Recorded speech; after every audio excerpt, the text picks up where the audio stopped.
ఒక వ్యక్తితో లైంగిక సంబంధాలు పెట్టుకుని ఆ తర్వాతన ఎప్పుడో వాళ్ళతో కోపం వచ్చినప్పుడు విభేదం వచ్చినప్పుడు లేదా బెదిరించడానికో తప్పుడు అత్యాచారం కేసులు పెడుతున్నారంటూ గతంలో కొన్ని కేసులకు సంబంధించి ఇచ్చినటువంటి తీర్పులతో తప్పించుకు తిరుగుతున్నటువంటి వాళ్ళకి ఇప్పుడు పెద్ద కఠినమైనటువంటిది అలహాబాద్ హైకోర్టు ఇచ్చినటువంటి తీర్పు.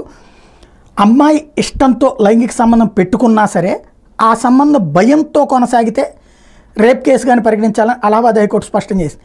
పెళ్లి చేసుకుంటానంటూ నమ్మించి లైంగిక సంబంధం పెట్టుకున్నాడని ఒక మహిళ వేసిన కేసు విచారణ సందర్భంగా ఈ మేరకు వ్యాఖ్యలు చేసింది. ఈ కేసులో విచారణ ఆపాలంటూ తమను ఆశ్రయించిన రాఘవ్ కుమార్ అనే వ్యక్తికి వ్యతిరేకంగా కోర్టు తీర్పిచ్చింది. బాధితురాలు సివిల్ సర్వీసెస్ పరీక్షలకు సిద్ధమవుతున్న సమయంలో రాఘవ్ పరిచయం అయ్యాడు.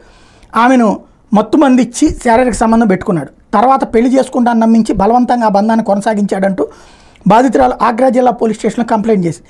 కేసు ఆగ్రా జిల్లా కోర్టులో పెండింగ్లో ఉంది. దీన్ని సవాల్ చేస్తూ రాఘవ్ వేసిన పిటిషన్ జస్టిస్ అనీష్ కుమార్ గుప్తా సారథ్యంలో అలహాబాద్ హైకోర్టు కొట్టేస్తూ నువ్వు అక్కడ ఆ తర్వాత సంబంధం మెయింటైన్ చేసేటప్పుడు నువ్వు పెళ్లి చేసుకుంటానన్నావు కాబట్టి ఆమె అత్యాచారం కేసు పెట్టకుండా ఆగింది, నువ్వు పెళ్లి కూడా చేసుకోకుండా ఆ సంబంధం కొనసాగిస్తూ అది అత్యాచారం కాదని ఎలా వాదిస్తావంటూ కొట్టేసింది కేసుని.